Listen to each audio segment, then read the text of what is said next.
চাগে মা দেউতালৈ বৰকৈ মনত পৰি আছে নহয় জানো? তোমাৰ মই মুখখন দেখিয়ে ধৰিব পাৰিছোঁ। চিন্তা কৰি নাথাকিবা। মোবাইল এটা দিম বুলি কৈছিলোঁ নহয় মাহঁতক। এইবাৰ মই মোবাইল এটা কিনি দি থৈ আহিবগৈ লাগিব। তেতিয়া আৰু তোমাৰ চিন্তা নাই। যেতিয়াই মন যায় তেতিয়াই কথা পাতি থাকিব পাৰিবা।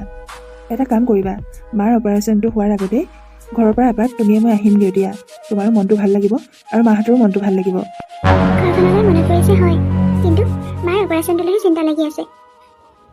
কিবা হয়, বহুত ভয় লাগি আছে। এতিয়া আৰু মোবাইল চোবাইল কিনি পইচা খৰচ কৰিব নালাগে। মাৰ অপাৰেশ্যনটোতে বহুত পইচা খৰচ হ'ব, আৰু লগতে বাকীবোৰ খৰচ আছেই। মাৰ অপাৰেশ্যনটো হৈ আহক, তাৰ পাছতহে এইবিলাকৰ কথা চিন্তা কৰিব। ইমান দিনে মোবাইলত কথা নপতাকৈ থাকিব পাৰিছোঁ যেতিয়া, এতিয়াও পাৰিম। মোবাইলৰ কাৰণে তুমি চিন্তা কৰিব নালাগে। অৱশ্যে মোৰো মাক লৈ চিন্তা লাগি আছে। এই অপাৰেশ্যনটো সৰু সুৰা অপাৰেশ্যন নহয়, বহুত ক্ৰিটিকেল অপাৰেশ্যন, মানে বহুত জটিল হয়। আপুনি চিন্তা নকৰিব, সকলোবোৰ ভালেই হ'ব। ভাল মানুহৰ লগত সদায় ভালেই হ'ব। চাবচোন, মা আগৰ দৰে সুস্থ সবল হৈ পৰিব। আপুনি যদি টেনশ্যন লৈ মন মাৰি থাকে, তেনেহ'লে মাৰ কি হ'ব? এতিয়া সেইবিলাক কথা বাদ দিয়ক, চাহ একাপ খাই ল'ব আহক। চাহ একাপৰ অনুভৱ কৰিছিলোঁ বাৰু। ব'লা ব'লা, ধুনীয়াকৈ মোক গাখীৰ চাহ একাপ দিয়া। পাগল নেকি? তই কেনেকুৱা ছোৱালী তই একদম মূৰ্খ বুলি ক'লো। তই বাৰু এতিয়া ৰাজৰ পিছত লাগি কি পাবি হা? এতিয়া ৰাজেতো তোৰ ধুনীয়াকৈ এতিয়া মুভ অন কৰিলে, আৰু তই এতিয়া এজনী ইমান ধুনীয়া ছোৱালী হৈ এই সাধাৰণ ল'ৰা এটাৰ পিছে পিছে লাগি থাকিবলৈ কি দৰকাৰ? আৰু তই সেইবিলাক কথা বুজি নাপাবি এতিয়া সময় আছে, মই একচেপ্ট কৰি ল'ম বুলি কৈছে দেখোন। আৰু শুন, তই মোক মূৰ্খ বুলি নকবি, কাৰণ তাৰ ভনীয়েজনী মোৰ লগত আছে। তাই সহায় কৰিবা আকৌ মোক। কৈছে ভাল মূৰ্খ আৰু দেই। তাৰ ভনীয়েক যিজনী, সেইজনী অলপ চতুৰ বস্তু বুলি ভাবিছ নেকি? তই তাইৰ কথাত গৈ ভাল আৰু দেই, নিজকে বৰবাদ কৰিবলৈ গৈ আছ আৰু দেই। মই কৈ দিছোঁ, কিন্তু তোক মই ভালৰ কাৰণে কৈছোঁ। তই একদম ৰাজৰ পিছ কিন্তু এৰ দেই, নহ'লে কিন্তু তোৰেই বিপদ। আৰে তই মোৰ মতে কাম কৰ না। তই ৰাজৰ প্ৰতি তই ভাল পোৱা বস্তুটো নাইকিয়া কৰি দে। তই তাৰ ওপৰত প্ৰতিশোধে ল'ব লাগে, আকৌ তই ভাল পোৱা বিচাৰি একদম পাগল হৈ আছ। তই আৰু কি ল'ৰা নাপাবি নেকি? মই কোৱা মতে কাম কৰি চাচোন তই। মোৰ একদম বেয়া দিন চলি আছে বুজিছ। বছৰ দেখিলে নহয় কেনেকুৱা গাদ্দাৰি কৰি দিলে মোক। ইমান টকীয়া প্ৰজেক্টটো সেই ৰাজক দি দিলে। মোকোতো এটা শ্বেয়াৰ দিব লাগিছিলে। ৰাজে আধা অংশ পইচা লগাই দিয়াৰ কাৰণে তাক দি দিলে। সেই প্ৰজেক্টটো যদি মই কেনেবাকৈ পালোহেঁতেন নহয়, ৰাজ নালাগে তেনেকুৱা মই 3-4টা কিনি ল'লোহেঁতেন। এতিয়াহে তই লাইনত আহিছ। এই আজিকালি একদম টকাটো মেইন বুজিছ। টকা থাকিলে মানুহে কি কৰিব নোৱাৰে। এই টকা থাকিলে তোৰ পিছত কিমান ডেকা ল'ৰা লাইন হৈ যাব তই গমেই নাপাবি। ৰাজকটো তই গুলি মাৰি দিবি। এই তই যে অকণমান দেৰি আগত কৰিছে ৰাজৰ ভনীয়েকৰ লগত তোৰ কিবা ভাল বুলি যে কৰিছে, তই এটা দেখোন কাম কৰিব পাৰ, কিন্তু এই কামটো কৰিলে তই কিন্তু বনি যাবি। আৰু এডাল তইনো কি কাম কৰিবি? ক আজিকালি পইচাহে লাগে হয় পিছে। মই ৰাজক দেখুৱাই দিম, ময়ো বহুত পইচা মালিক হ'ব পাৰোঁ।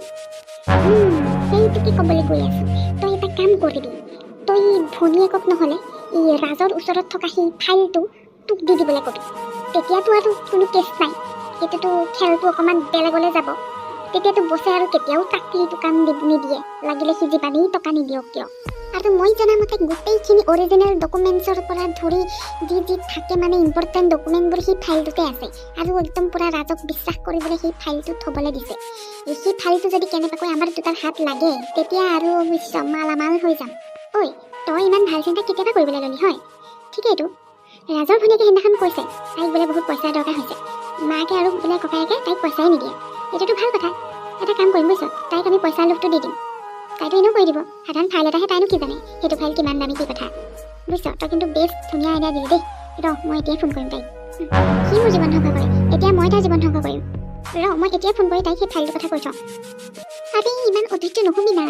তই এতিয়া ইয়াত ফোন কৰিব নালাগে, তই মোৰ ঘৰত ফোন কৰিবিগৈ। তই নাজানো নেকি বেলতো কাণ থাকে বুলি? কেনেবাকৈ কোনোবাই শুনিব হ'লে আমি গ'লো আৰু দুটা মৰিলো আৰু। বাৰু ঠিক আছে দে, মই এতিয়াই যাওঁ। গৈ পেলাই সেই তাইক ফোনটো কৰি ল'মগৈ, তেতিয়াহে মোৰ শান্তি লাগিব বুজিছ। মোক বিয়া নাপাতে, মোৰ জীৱন ধ্বংস কৰিবলৈ আহে। পাব শিক্ষাটো এইবাৰ ভালকৈ। ক'ত আছা? এইফালে আহাচোন। কওকচোন। আমাৰ বিচনাখনৰ যে সোঁফালৰ দৰাটোতে এটা ফাইল থৈ দিয়া আছে। সেই ফাইলটো বহুত ইম্পৰ্টেণ্ট ফাইল হয়। তুমি ভালদৰে বেলেগ জেগাত থৈ দিবা।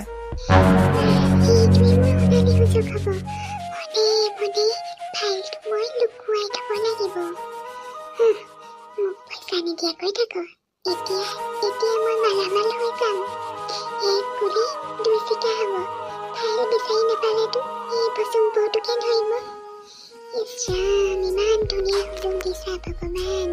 ধন্যবাদ দেই, তুমি কিন্তু মোক বেলেগ সহায় কৰিছা। কথা এটা সুধো, বেয়া নাপাব? ফাইল মানে কি মই বুজিয়ে পোৱা নাই।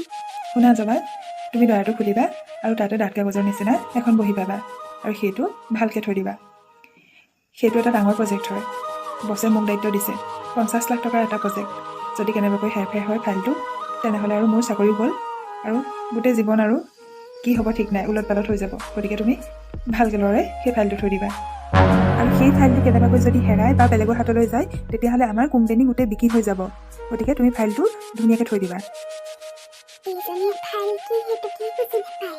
যাওঁ মই আগতীয়াকে লুকুৱাই থৈ দিওঁগে। আৰু শুনা দাদা, মাৰ বেমাৰৰ কাৰণে যিখিনি পইচা সাঁচিছিলোঁ, সেইখিনি পইচা মই সেই প্ৰজেক্টটোত লগাই দিলোঁ। তুমি খালি মাক নক'বা। লাভ হ'লে বহুত লাভ হ'ব। সেইকাৰণে মই ভাবিলোঁ 2 পইচা আৰু লওক, মাৰ বেমাৰটো সোনকালে ভাল কৰি আনিবৰ কাৰণেই মই সেই পইচাখিনি প্ৰজেক্টটোত লগাই দিলোঁ। গতিকে ফাইলটো তুমি ভালদৰে থৈ দিবা। আপুনি চিন্তা নকৰিব, মই ফাইলটো ভালদৰে থৈ দিম আৰু।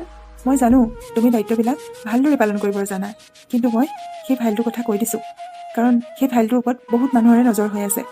তাত সম্পূৰ্ণ অৰিজিনেল ডকুমেণ্টছ আছে। ঠিক আছে বাৰু দিয়া, মোৰ বিশেষ কাম এটা আছে, মই ওলাই যাব লাগিব। তুমি ভালদৰে থাকিবা আৰু মাক খোৱা লোৱাবোৰ ভালকৈ কৰিবলৈ ক'বা। হ'ব দিয়ক, আপুনি অকণো চিন্তা নকৰিব। মানুহজনৰ মাকলৈ বৰ চিন্তা। এইকেইদিন চিন্তা কৰি একেবাৰে ক্ষীণাই গৈছেগে। মাজনীও ইমান ভাল, মোক ইমান মৰম কৰে। এনেকুৱা শাহু বহুত কমেই হ'ব, যি নেকি বোৱাৰীক নিজৰ ছোৱালীগতে মৰম কৰে। হে ভগৱান, মাক তুমি সোনকালে ভাল কৰি দিবা। পাহৰিছিলে, ফাইলটো ভালদৰে থৈ দিওঁগৈ পাই।